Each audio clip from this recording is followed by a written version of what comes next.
Hello students, कैसे हैं हम सब। So class 11 exercise 8.2 from NCERT part 9 का क्वेश्चन नंबर 18 में लेकर आई हूँ आपके लिए।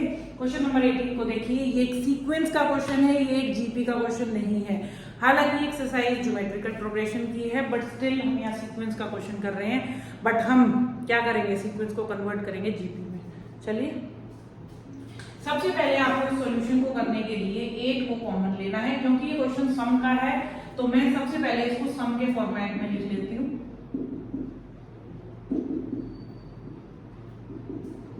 यहाँ पे आप टिल एन टर्म्स लिख सकते हैं।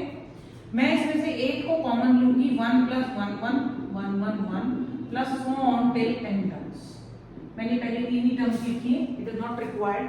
हमें सिर्फ फॉर्मेट समझना है एग्जैक्टली क्या है। अब हम यहाँ पर करेंगे 9 से मल्टीप्लाई। आप कहोगे मैम 9 से तो डिवाइड कर दिया। नहीं बेटा, 9 से मैंने यहाँ बाहर डिवाइड किया, लेकिन अंदर हम मल्टीप्लाई करेंगे। तो ये बनेगा 9 + 99 + 999 so on till n terms. अब हम ऐसा क्यों कर रहे हैं? क्यों?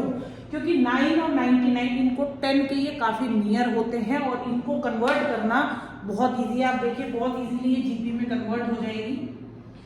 9 को हम 10 - 1 लिखेंगे, 99 को हम 10 का स्क्वायर -1 लिखेंगे। आप चाहो तो 100 - 1 लिख सकते हो। नेक्स्ट स्टेप में उसको 10 का स्क्वायर लिख सकते हैं। इसी तरह से 999 जो होता है वो 1000 का 1000 - 1 होता है। 1000 को मैंने 10 का क्यूब लिख दिया है एंड टिल एन टर्म्स। ठीक है, अब इसमें आप देख सकते हैं कि 10 10 स्क्वायर 10 क्यूब जो है, ये सभी क्या बन रहे हैं? ये सभी आपकी जीपी को बिल्कुल दिखा रहा है। तो 8/9 एज इट इज, 10 + 10 का स्क्वायर प्लस 10 का cube so on till n term. इसको मैंने सेपरेट कर लिया और माइनस का n लिख लिया। अब ऐसा क्यों करा माइनस का n? क्योंकि देखिए, आप -1 -1 सभी में आ रहा है और टिल n टर्म्स तक हम इस 1 1 को माइनस करते जा रहे हैं। तो -1 × n मतलब -n हो गया। ठीक है, अब हम इसको दोबारा लिखते हैं ऊपर और इसको करते हैं सॉल्व। देखिए,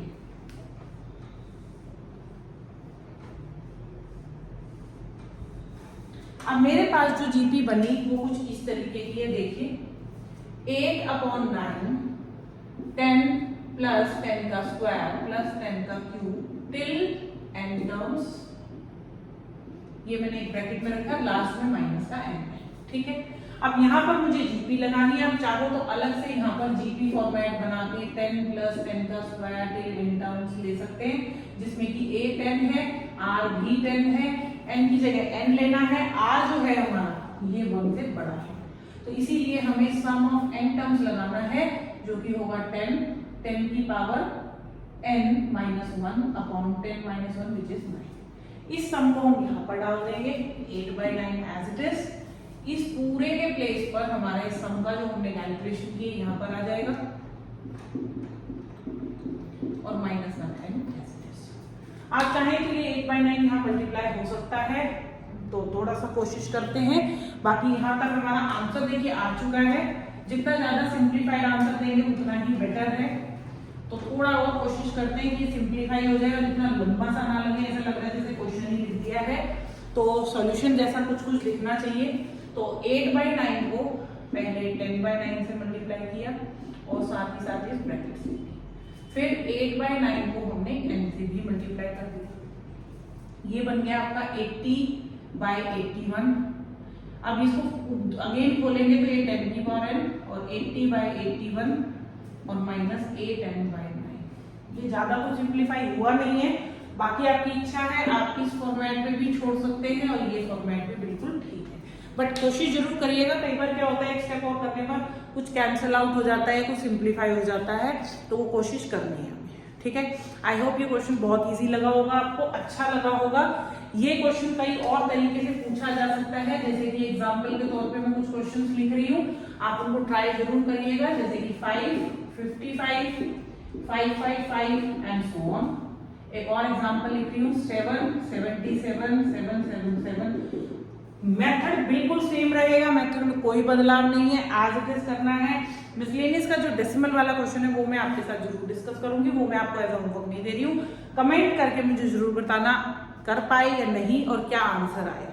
ठीक है। आई विल वेट कि आप कैसा सॉल्व करके रिस्पॉन्ड करते हो, तो मेरी ये मेहनत सफल हो जाएगी। मैंने आपको क्वेश्चन सिखाया, मुझे लगेगा कि हाँ मैंने क्वेश्चन सिखाया, बच्चों ने सीखा। देखो यही एक फीडबैक है टीचर के लिए कि वो सिखाए और बच्चे सीख के अच्छा परफॉर्म करें। मुझे अपने एग्जाम की डेट कमेंट में भेजिएगा, अकॉर्डिंगली मैं एक लाइव सेशन लेकर आने वाली हूँ और उस लाइव सेशन में हम लोग आपके डाउट्स को डिस्कस करेंगे, ठीक है। साथ ही साथ 11th क्लास के सिलेबस को किस स्ट्रैटेजी से हमको करना चाहिए सो दैट हमें फाइनल तक हम सारा कवर कर सकें सिलेबस और बहुत इजीली हमारी सारी चीज़ें रिवाइज भी हो जाए। कहाँ से कौन सी बुक करनी चाहिए उसके लिए भी मुझे कमेंट करिएगा। अगर आप देखना चाहते हैं, आप चाहते हैं मेरे से डिस्कस करना, तो मुझे अपने एग्जाम की डेट जरूर कमेंट करिएगा। आपके अपकमिंग एग्जाम्स कौन से हैं, PA के हैं या मिड टर्म के हैं या फाइनल जो भी होने वाले हैं, मुझे कमेंट करिएगा। अकॉर्डिंगली मैं लाइव सेशन शेड्यूल करूँगी। Till then, bye, take care, keep watching and keep practicing. Maths को प्रैक्टिस करना नहीं भूलना है, वो बहुत इंपॉर्टेंट होता है।